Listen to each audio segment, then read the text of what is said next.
बहुत रूड व्यवहार मेरे साथ किया और मुझे धक्के मार के बाहर निकाल दिया। तो पुलिस आती है तो दूसरी जगह पे शिफ्ट हो जाता है, पुलिस रेड पाड़ती है तो उसको कुछ मिलता ही नहीं है।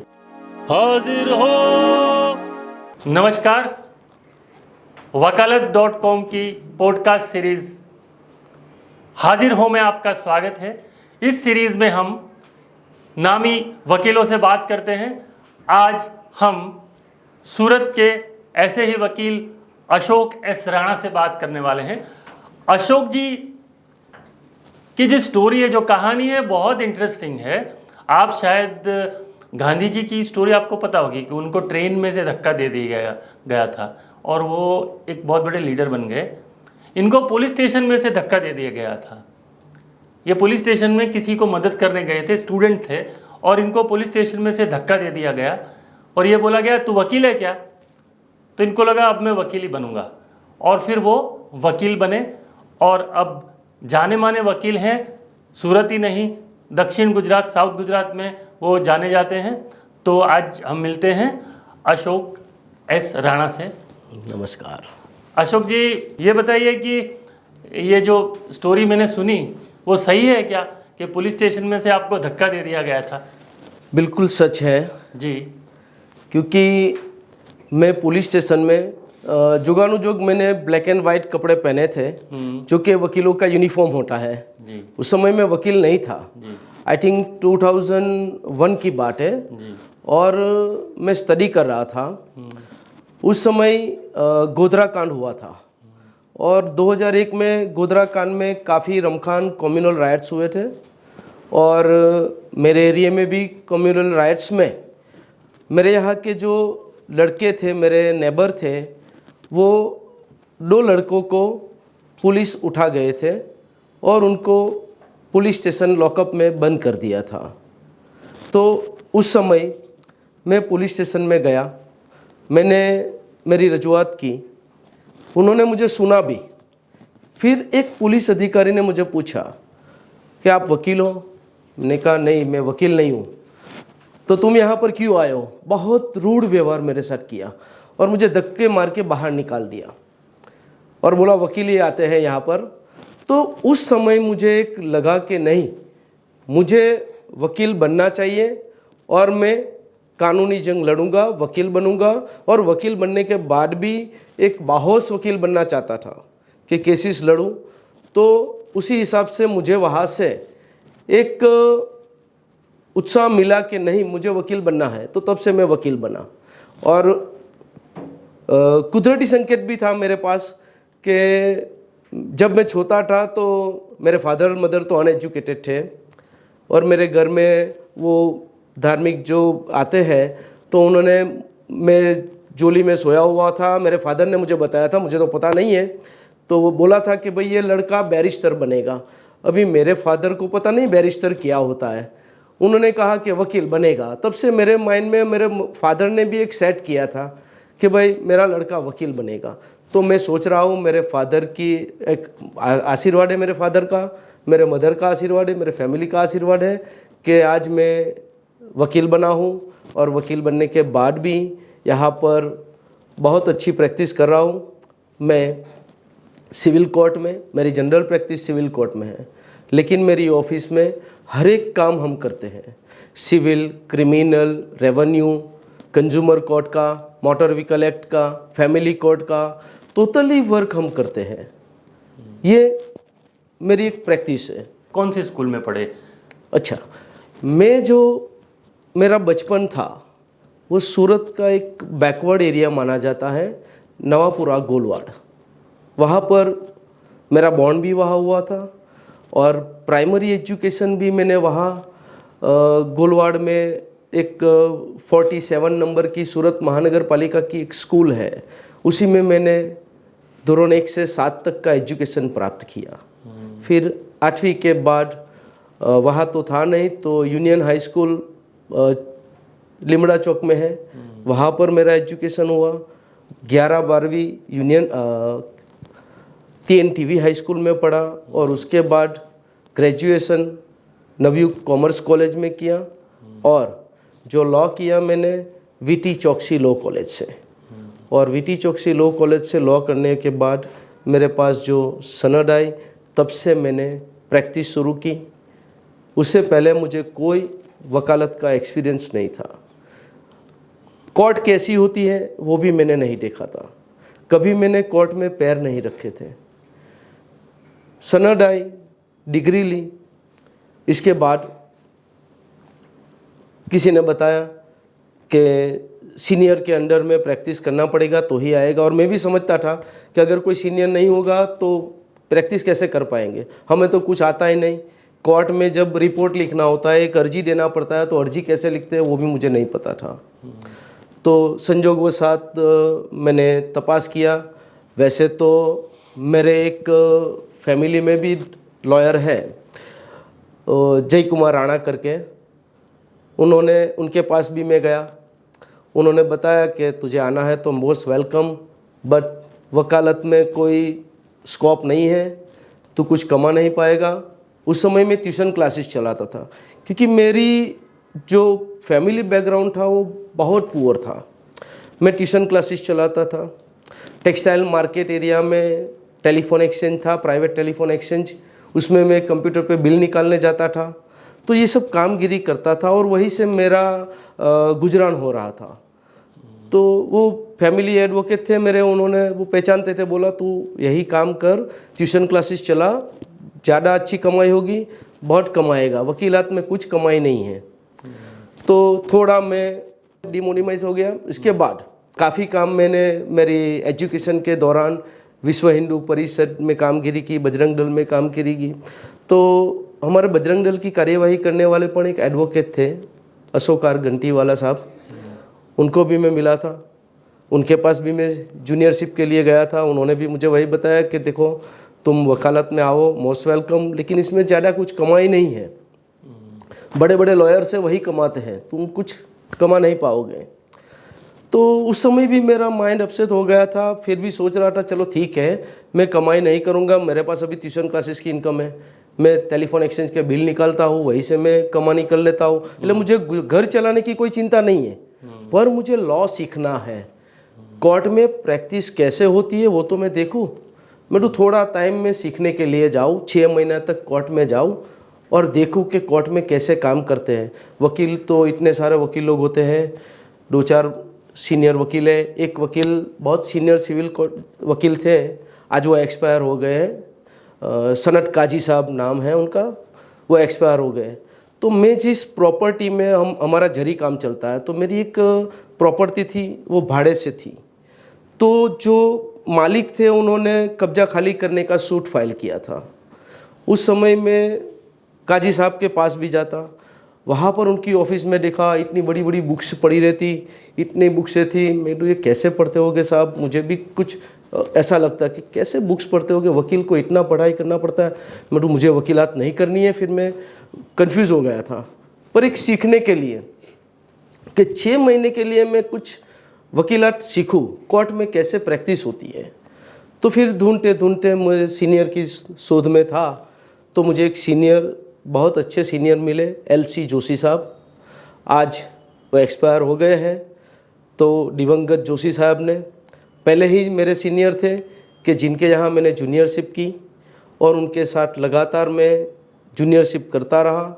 उन्होंने काफ़ी मुझे ज्ञान दिया और फिर उनके एक्सपायर होने के बाद भी उनके जो सन है भाविन L जोशी करके, आज वो मेरे फ्रेंड भी है और वो मेरे सीनियर भी हैं। मैं उनको भी बहुत प्रणाम करता हूँ कि उन्होंने मुझे बहुत गाइडलाइन दी है, बहुत सपोर्ट किया है। और उनकी वजह से, उन्होंने जो मुझे सपोर्ट किया, उनकी वजह से मैं आज इतना आगे बढ़ा हूँ कि स्टेप बाय स्टेप मैं चढ़ता गया। और आज सिर्फ सूरत डिस्ट्रिक्ट कोर्ट में, ट्रायल कोर्ट में नहीं, बल्कि हर एक तालुका साउथ गुजरात में, अहमदाबाद में और डिस्ट्रिक्ट कोर्ट में, हर एक जगह मेरी वकीलात चलती हैं। हम दोनों ने साथ में, हमारा ट्यूनिंग इतना बन बैठा। हमारे पास उस समय अच्छी ऑफिस नहीं थी। मेरे सीनियर ने ऑफिस एक पार्टनरशिप में की थी यहाँ नानपुरा कनक निधि में अपार्टमेंट में, पर वहाँ उनको सूटेबल नहीं रहा। फिर मेरे सीनियर की एज बहुत थी, तो उन्होंने अभी रिटायरमेंट लेना शुरू कर दिया था। उनके लड़के भाविन भाई और मैं, हमने एक ट्यूनिंग किया। उन्होंने कहा मुझे हाई कोर्ट प्रैक्टिस करनी है, मुझे हाई कोर्ट ही मैटर चलानी है, तुम ट्रायल कोर्ट में तुम चलाओ। और तब से उन्होंने मुझे मैटरों सौंपने लगी। पहला कौन सा केस आया था आपके पास? एक्चुअली मेरा इंडिपेंडेंट केस मुझे मिला था। मेरे सीनियर साहब तो सिविल मैटर चलाते थे, लेकिन मेरे पास एक क्रिमिनल मैटर आई। सबसे पहले मैं जब जूनियरशिप में दाखिल हुआ, वकालत करने लगा, तो मेरे नेबर को आजू बाजू में पता चला कि ये लड़का वकीलात करता है। तो मैं जहाँ रहता हूँ, मेरा जो एरिया नवापुरा गोलवाड़ का है, वहाँ पर मेरा एक नेबर था, वो प्रोहिबिशन कोर्ट में उसको केस हुआ था। और जुगानुजोग ऐसा कि प्रोहिबिशन कोर्ट में ऐसा होता है कि वहाँ के लॉयर अलग ही रहते हैं, सिर्फ जमानत करवाते हैं, छुड़वा देते हैं। वहाँ किसी और लॉयर का काम ही नहीं होता है, वही उनका ही रूटीन चलता है। तो वो मेरा जो फ्रेंड है वो भी उनके पास गया था, लेकिन संजोग ऐसा हुआ कि उसका बेल रिजेक्ट हो गया। अभी बेल रिजेक्ट हुआ, उसका मोटरसाइकिल था, वो पुलिस ने सीज़ किया। उसके पॉकेट में उस समय जो पकड़ा गया तो करीबन 10,000 जितनी कैश अमाउंट थी, वो भी पुलिस ने सीज़ कर ली। फिर उसने मुझे बताया कि इसका जामीन, उसका भाई मेरे पास आया कि इसका जमानत करवाना है। अभी एक बार जो ट्रायल कोर्ट JMFC रिजेक्ट करते हैं तो कंपलसरी उसके ऊपर बेल एप्लीकेशन डिस्ट्रिक्ट कोर्ट में करना पड़ता है। तो मैंने कहा चलो ये तो ठीक है, बेल एप्लीकेशन में कर दूंगा। और पहले ही काम, मैंने कभी डिस्ट्रिक्ट कोर्ट में बेल एप्लीकेशन की नहीं थी। सेक्शन 437 के हिसाब से ट्रायल कोर्ट ने जो बेल एप्लीकेशन रिजेक्ट थी उसकी सर्टिफाइड ली, सीनियर की एडवाइस ली, और सेक्शन 439 जो डिस्ट्रिक्ट कोर्ट में बेल एप्लीकेशन करना है, मैंने बेल एप्लीकेशन की और वहाँ से बेल भी मिल गया। तो मुझे भी कॉन्फिडेंस हुआ कि मैं काम कर सकता हूँ, बाकी मैंने कोई बेल एप्लीकेशन वगैरह कोई काम ही नहीं किया था। तो वहाँ मुझे कॉन्फिडेंस मिला। उसमें ऐसा हुआ कि वो जेल से तो उसको छुड़वाया, इसके बाद उसकी मोटरसाइकिल और उसके कैश अमाउंट पुलिस ने सीज की थी। उसने मुझे बताया कि मुझे ये कोर्ट से छुड़वाना है। तो सीनियर की एडवाइस ली, मैंने मुद्दामाल अर्जी की। मुद्दामाल अर्जी में मोटरसाइकिल और कैश अमाउंट दोनों मांगी। मुद्दामाल अर्जी डिसाइड हुई तो JMFC कोर्ट ने मोटर व्हीकल, जो मोटरसाइकिल था, वो बॉन्ड पे छोड़ने का ऑर्डर किया, लेकिन कैश अमाउंट नहीं दिया। मैंने ऑर्डर देखा, फिर पार्टी ने कहा कि भाई इतना पैसा है, मिलेगा कि नहीं। और मैं भी उस समय ज़्यादा मेरे पास काम था नहीं, पहला ही केस था। मैं डू इसमें क्या हो सकता है, तो सीनियर की एडवाइस ली तो बोला इसमें रिवीजन करते हैं तो एपेलेट कोर्ट कुछ ऑर्डर कर सकती है।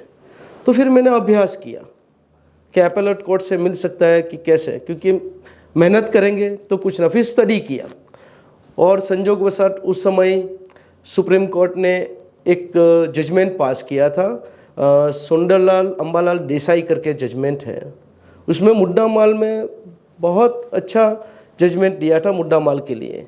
तो वही मैंने एनलार्ज किया और डिस्ट्रिक्ट कोर्ट में रिवीजन एप्लीकेशन की।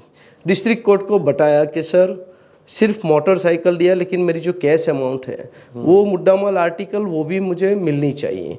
और मेरा पूरा आर्ग्यूमेंट सुनने के बाद डिस्ट्रिक्ट जज साहब ने कैश अमाउंट पुलिस को, जो आरोपी इसम है मेरा क्लाइंट, उसको देने का ऑर्डर किया।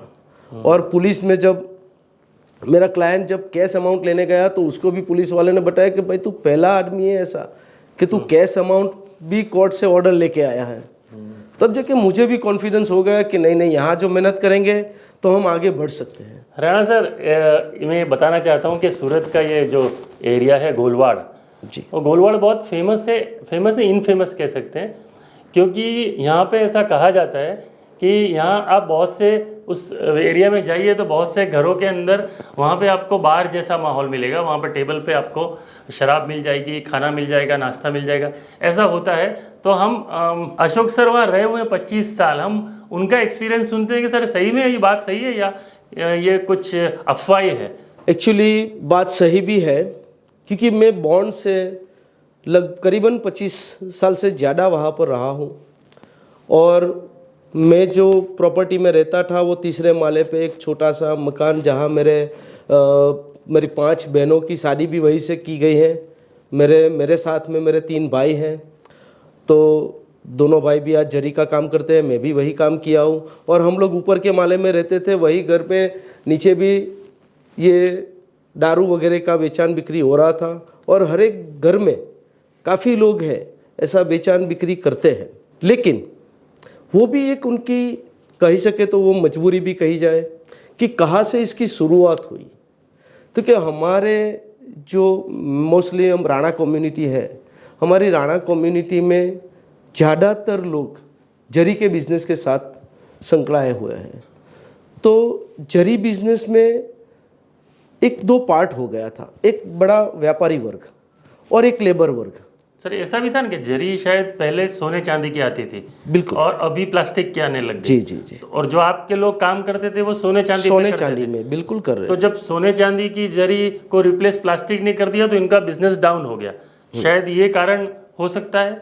नहीं, ये कारण तो नहीं है। वो तो देखिए अमेंडमेंट आता रहता है कि हर एक चीज में जरी पहले सोने की चांदी का उसमें कसब इंक्लूड किया जाता था, और वो बारीक कसब बनता था, वो जरी एम्ब्रॉयडरी साड़ी वगैरह में यूज की जाती थी। लेकिन अभी सोने चांदी के आप दाम देखोगे तो इतने हो गए कि वो ओरिजिनल जरी कसब बनना मुश्किल है।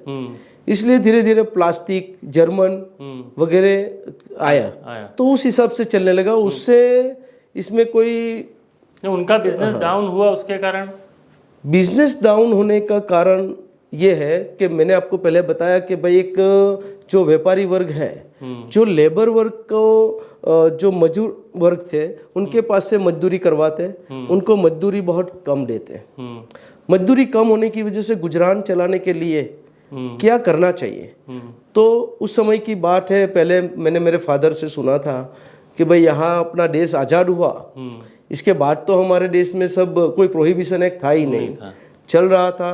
दारू, ताड़ी, मेरे एरिया में एक एरिया है जहाँ ताड़ी का पीठा आज भी हुआ, उसका नाम है बारडोली पीठा। इट मीन्स वहाँ पर ताड़ी के पीठे होते थे।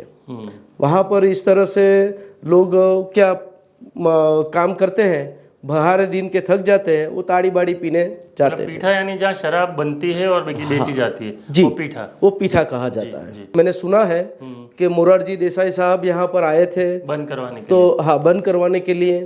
तो उनको पब्लिक ने मारझूट भी की थी उनके साथ में, और ऐसा कुछ इंसिडेंट बना था। उस समय से फिर यहाँ पर प्रोहिबिशन ला दिया गया। तो प्रोहिबिशन लाया गया, और एक तरफ हमारे जो कारीगर वर्ग है, मजदूर वर्ग है, उनको कुछ गुजरान मजदूरी में वो घर चला नहीं पाते थे। तो धीरे उनको लगा कि भाई ये एक बेचते हैं तो उससे कुछ पैसा मिलेगा।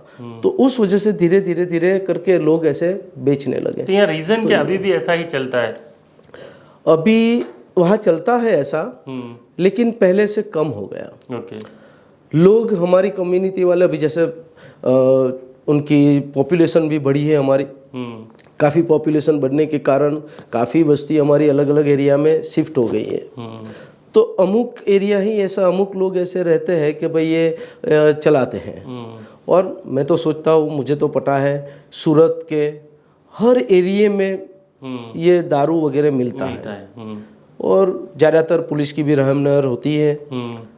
तो उस हिसाब से यहाँ पर भी, और ये भी मैंने तो देखा है कि भाई पुलिस हफ्ता लेती है और उनका काम वो लोग बेचते हैं, उनके पास से हर महीने 100 हफ्ता वसूली भी चलती है। ये सब पुलिस के ऊपर एलिगेशन से एक तरह से थी कि ये ओके भी है। और नहीं, लेकिन ऐसा बोलते हैं कि वहाँ पुलिस जाती ही नहीं, जा नहीं सकती है। नहीं, जाती है, ऐसा नहीं है कि पुलिस नहीं जाती, मतलब रेड वहाँ करना मुश्किल है, ऐसा कहते हैं। पहले ऐसा था जी। उसमें ऐसा है कि जो गोलवाड़ एरिया है ना, उसमें कहा जाता है कि 56 गली, शेरी जो स्ट्रीट कहते हैं ना, ऐसी 56 गली जैसी है। पहले जो भी कोई बेचता है तो वो लोग घर में नहीं रखते हैं, अलग अलग जगह पे रखते हैं। तो वहां से कहीं दारू मिल ही नहीं पाता, इसलिए पुलिस आती है तो दूसरी जगह पे शिफ्ट हो जाता है। पुलिस रेड पाड़ती है तो उसको कुछ मिलता ही नहीं है। तो उस वजह से और कभी कभी रेड पड़ती है, केसेस होते हैं। और जैसे मैंने आपको मेरा पहला केसेस बताया जो प्रोहिबिशन केस हुआ, पहले ऐसा नहीं है कि पुलिस केस ही नहीं करती है। अगर केस हुआ तो ही तो मुझे पहला केस मिला था, और आज उससे आगे मैं प्रैक्टिस कर सका हूँ। जैसे गिफ्ट सिटी में छूट छाट कर दिए, आपका एरिया है, आप क्या सरकार को बोलते हुए गोलवाड़ को फ्री कर दो ऐसा? सिर्फ गोलवाड़ को फ्री करे ऐसा नहीं, पूरे गुजरात में प्रोहिबिशन छूट करनी चाहिए। अगर सरकार इस बारे में कुछ डिसीजन लेती है तो वेल एंड गुड है, लेकिन सरकार के भी कुछ परिबल होते हैं, कोई विरोध पक्ष होता है तो उनको भी सोचना पड़ता है। अभी तो विरोध पक्ष जैसे शंकर सिंह वाघेला साहब भी दारूबंदी छुट्टी करो वगैरह के लिए स्लोगन करते ही रहते हैं। तो हो सकता है जैसे गिफ्ट सिटी में अगर सरकार ने, गवर्नमेंट ने छूट दी है तो धीरे धीरे गुजरात के एरिया में अगर छूट करते हैं तो लोग यहाँ से जो इलीगल एक्टिविटीज है बंद हो जाएगी। मैं तो ऐसा सोच रहा हूँ, और गवर्नमेंट की जो रेवेन्यू है वो भी बढ़ेगी जी। अभी अगर प्रोहिबिशन है और रहम नजर हेतल काफ़ी दारू बेची जाती है तो वो पैसे गवर्नमेंट के पास नहीं जाते।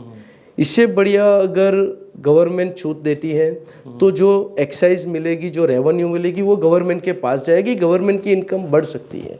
तो गवर्नमेंट को सोचना चाहिए। और मुंबई जैसी महानगरी है, वहाँ पर छूट है, और वहाँ ऐसा नहीं कि भाई क्या सोचते हैं गवर्नमेंट पता नहीं है, लेकिन अगर सोचे यहाँ पर भी गुजरात में लाए तो मेरी तो सोच है कि छूट कर दे तो कोई लोगों को कोई नुकसान नहीं है, सरकार की रेवेन्यू बढ़ सकती है। एक केस आपका मुझे याद है कि एक लड़की का एक्सीडेंट का कुछ केस था, और वो बहुत मतलब हार्ट टचिंग केस है जो शायद आपने भी उसकी फीस नहीं ली थी। बिल्कुल जी जी, वो क्या था केस सर? एक्चुअली एक केस में ऐसा था कि 2 साल की बच्ची थी और वो बच्ची अपने घर के आंगन में खेल रही थी और एक रिवर्स में एक गाड़ी आई तो बच्ची वो व्हील के अंदर आ गई और स्पॉट पे उसका डेथ हो गया था। बहुत हृदय द्रावक जो बनाव था, बहुत उसमें उसके फादर ने फिर वो पुलिस केस वगैरह जो होता है वो किया था। फिर हमने मोटर व्हीकल एक्ट के तहत उनके कंपनसेशन के लिए कोर्ट में ट्रिब्यूनल में केस किया था। ट्रिब्यूनल में केस चलने के बाद उसका कंपनसेशन उसको मिला था। कंपनसेशन का ऑर्डर हुआ, पेमेंट रिलीज़ हुआ। हमने उनको बुलाया कि आप आइए, आपका पेमेंट रिलीज़ हुआ है और ये लीजिए। और उसमें जनरली मोटर व्हीकल एक्ट के केसेस में क्या होता है कि उनको कंपनसेशन मिलता है, उसमें से परसेंटेज वाइज हमें फ़ीस देते हैं। तो ऐसा डिसाइड हुआ था तो उनको दिया और बोल रहा है। तो उन्होंने बताया, मेरे पास आए, मुझे बोला वकील साहब मुझे इसका 1 भी रुपया नहीं लेना है, मुझे चैरिटी में देना है। मेरी बच्ची 2 साल की थी, एक्सपायर हो गई है और काफ़ी टाइम हो गया था वो केसेस में कंपनसेशन आने के बाद। तो मुझे वो बहुत हृदय में ये हो गया कि नहीं, अगर आप चैरिटी में दे रहे हो तो बच्ची की याद में, तो वो छोटी लड़की थी। मैंने कहा मुझे फ़ीस भी नहीं चाहिए और उसमें 1 रुपया मैंने फ़ीस भी नहीं लिया था और उनको सब पैसे दिए थे और उन्होंने चैरिटी की थी। सर आप पॉलिटिक्स में भी रस है आपका और आप उसमें एक्टिव हैं, तो अभी क्या मतलब किस पोजीशन पे हैं आप? जी पॉलिटिक्स में तो ऐसा है कि 2010 में जब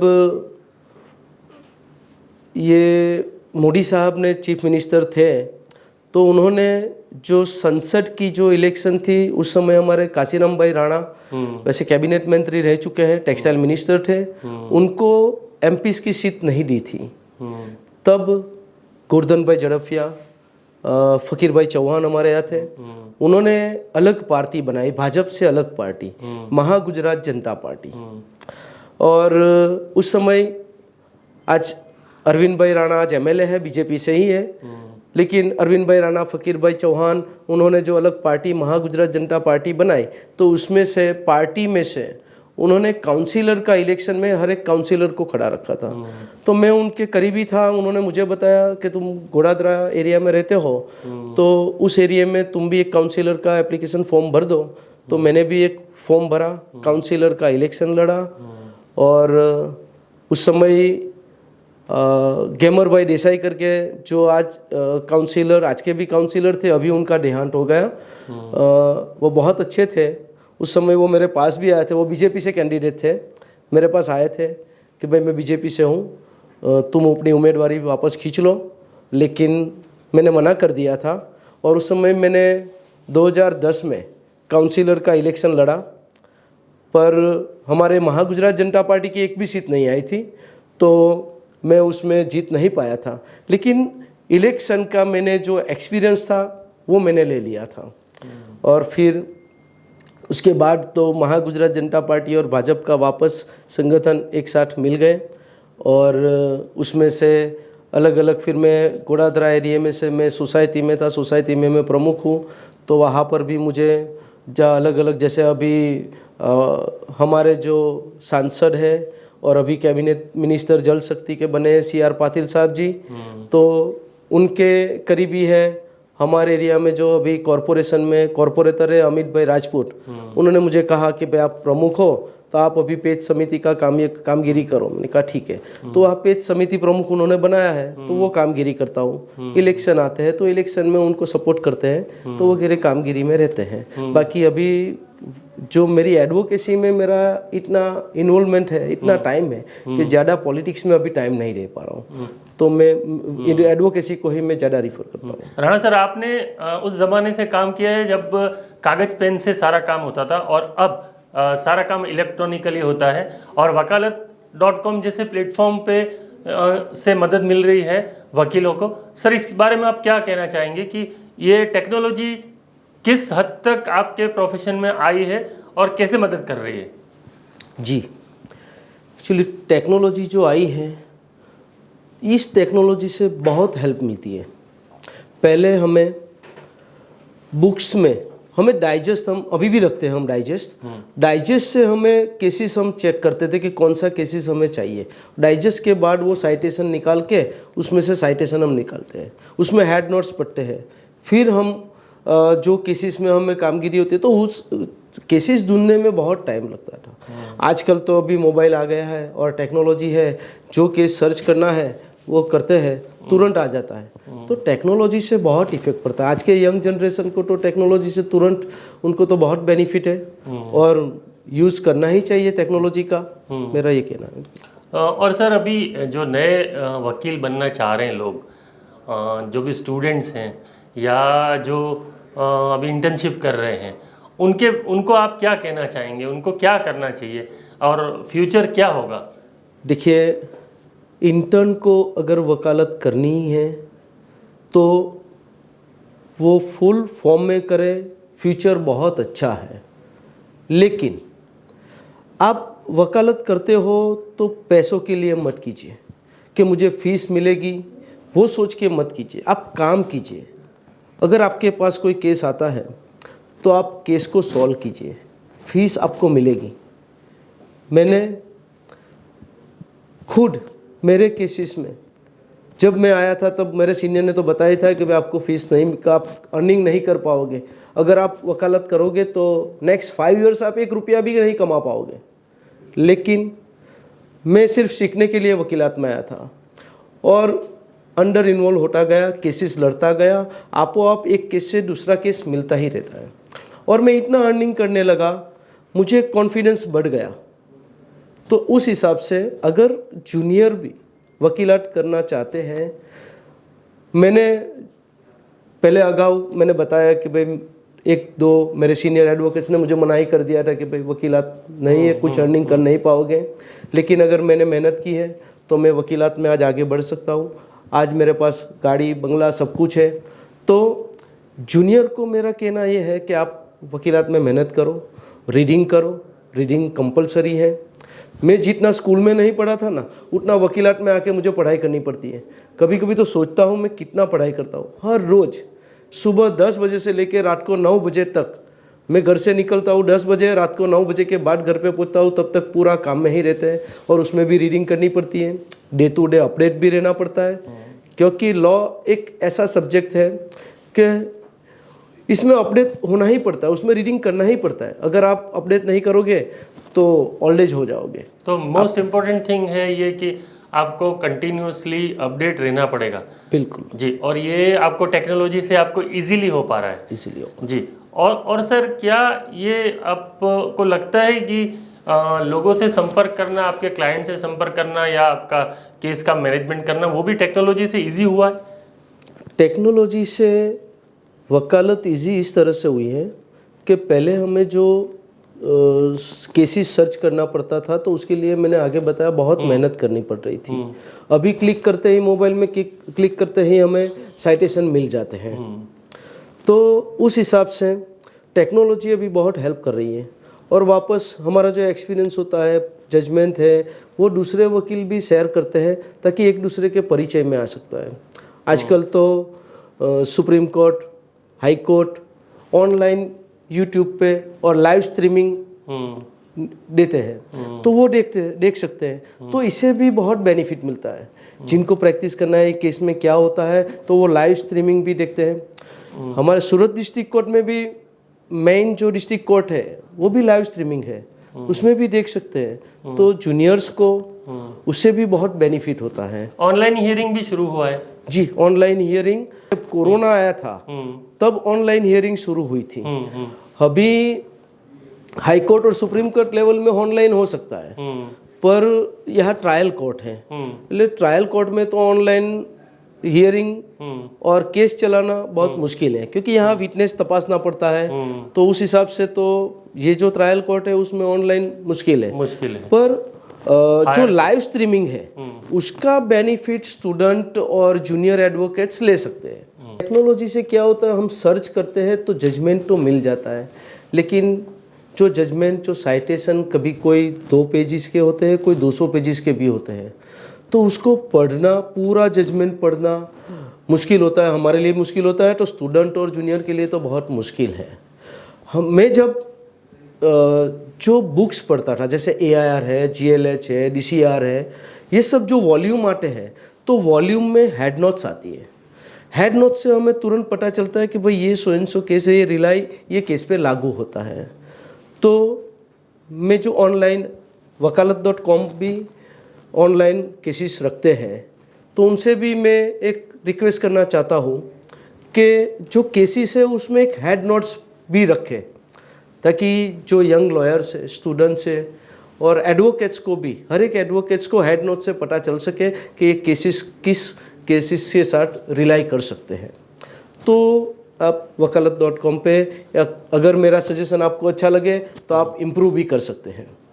thank you. Thank you Ashok sir, आपका सजेशन हम आगे पहुंचाएंगे। और आप यहाँ पे आए, हमारे साथ इतना समय बिताया और बहुत सारी जानकारियाँ दी, उसके लिए आपका खूब खूब धन्यवाद। और हमारे साथ जुड़ने के लिए आप सबको भी धन्यवाद। इसी तरह से और नए वकील के साथ आपको रूबरू करवाएंगे। और आपका थैंक यू। हाजिर हो।